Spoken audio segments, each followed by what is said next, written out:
The National Union of Mineworkers says it will resume its engagements with the Bafokeng-Rasimone Platinum Mine in the new year. Talks between the union and mine management are deadlocked over a number of demands. The miners who had staged a sit-in underground finally came to the surface yesterday. The over 2,000 miners were underground for almost 3 days, and their protest was later described as a hostage situation. Let's get for more on this, we are joined by the Department of Minerals and Media Relations Director, Ernest Morebana. Welcome. Very good morning to you. Thank you for your time.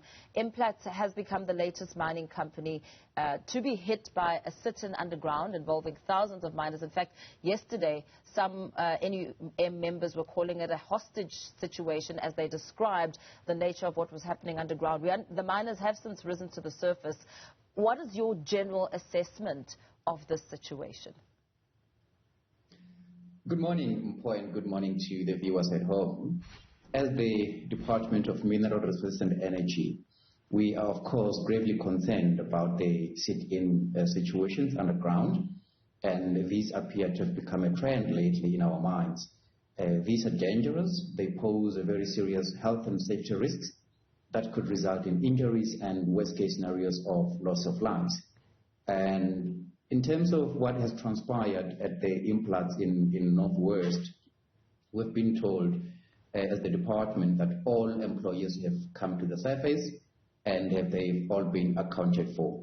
As far as we know, the mine is conducting medical assessments for all of those employees who have been underground, and they are also interviewing every employee as part of their investigation to determine exactly whether it was a normal sit-in or a hostage situation, as you have referred to earlier. So the mine will be able to make the determination what exactly it was and what demands did the workers really look for and how they could resolve that going forward. Yeah, all of this happens as Implats is still reeling from the November disaster at its Rustenburg operations, where 13 miners were killed when that conveyance cage plunged to the bottom of a shaft. As you talk about this investigation, we also are considering the posing of a risk to personal safety should this protest have escalated into physical violence. What will form the scope of this investigation? So the mine will be able to determine the terms of reference for this investigation and what it would cover. But as the department, we call on all stakeholders to prioritize and never compromise the health and safety of everybody involved in a mine operation. Mine health and safety is a very key element of our mining sector in the country, and as the department, our goal that we are working towards together with the mining companies and of course the organized labor is to have every single employee return home every day unharmed. We therefore are working with all different stakeholders to make sure that this becomes a reality. As such, we discourage any activity that could compromise mine health and safety of everybody in the mining operations. And if I may add, as the department, we have worked, or we are working, of course, through the Mine Health and Safety Council to develop and promulgate regulations that will prevent sit-in situations such as what we have seen in the recent past, and particularly the one we have seen a couple of days ago in Northwest. So these regulations are drafted and will soon be gazetted or promulgated so that no employee, no worker could embark on an extreme form of protest by having or doing sit-in underground. This we will prohibit through a legislative framework.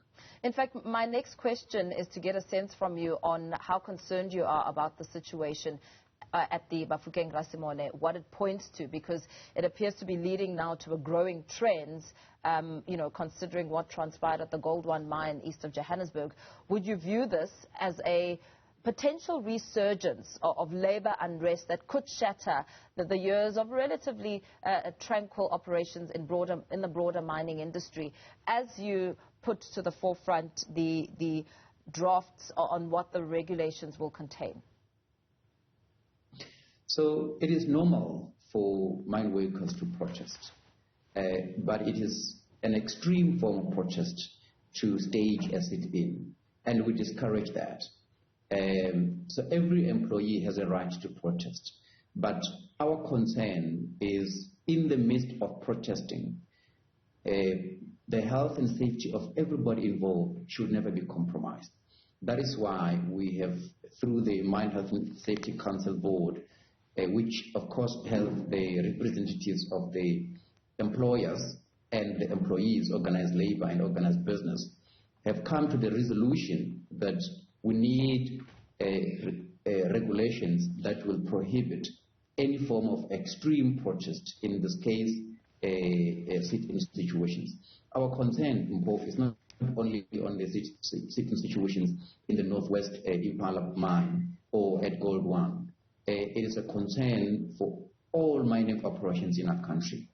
We want to create a safe space for mining operations because mining contributes quite significantly to our economy. So any form of disruption or any form of accidents could really cause problems for that sector, and we really would not want that.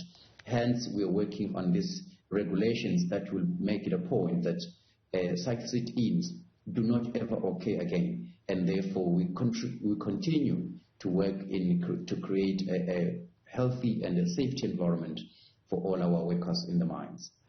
What aspects will the regulations iron out or perhaps clarify? You describe prohibiting extreme protest. How will that be defined and broken down as you draft these regulations? So in terms of the regulations, we're essentially saying that at the end of every shift, every employee or every person who is working on that particular shift, underground or anywhere else, shall be brought to the surface as soon as reasonably possible and shall not be kept unnecessarily waiting at the shaft stations or anywhere else in the mines. So basically we are saying, let us prioritize safety. Once you finish your shift, move out of the working operations, go home. Are you saying, or perhaps of the view that the risk of labor unrest is not on the boil, especially as we look at a time when gold prices are near historic highs?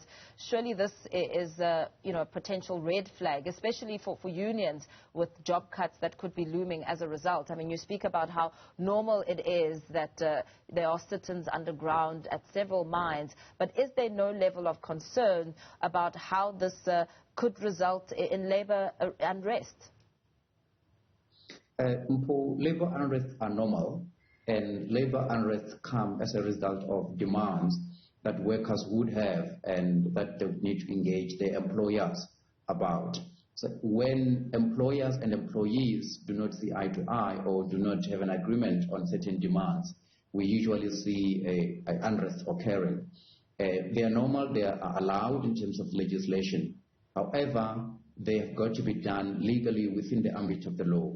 What we're doing here is to prevent any form of illegality. A sit-in situation is an illegal activity, and we really would not want that kind of a situation to occur. In terms of other operations in other commodities such as gold and others, of course, we as the department encourage smooth operations. We encourage operations that are not disrupted. We encourage operations that would promote high production and productivity so that the resources can be sold and therefore contribute to the health of our economy. But protests can happen and they are normal, and therefore we are encouraging anybody who might embark on such protests to do so within the ambit of the law. What are your thoughts on the potential red flags when it comes to jobs? I mean, the state of the economy in itself, not at its healthiest, and jobs constantly remain under threat when we see such incidents occurring more regularly. Absolutely. As a country, we need to create as many jobs as we possibly can, and the mining sector is one of those sectors that contribute quite a lot in terms of job creation. As the department, of course, we are in constant engagements with organized labor through the Minerals Council of South Africa and, of course, the organized labor to make sure that the sector continues to create jobs or there are no job losses in the sector. Of course, the sector as a business, and as a business in terms of revenue generation, in situations where the business operations are not as great as they ought to be, there will be decisions that management might take, and one such decision could include job losses. But as the department, we engage and make it a point that should there be a situation that necessitates job losses, it be done as the last resort and not as the first solution to whatever challenges that a company might be encountering. So as the department, we are of course constantly engaging with the relevant stakeholders to make sure that all jobs in the mining sector are safe and protected and nobody loses their job. Very well. Thank you so much. Let's perhaps leave it there. Ernest Moribana from the Department of Mineral Resources and Energy Media Relations Director talking to us there.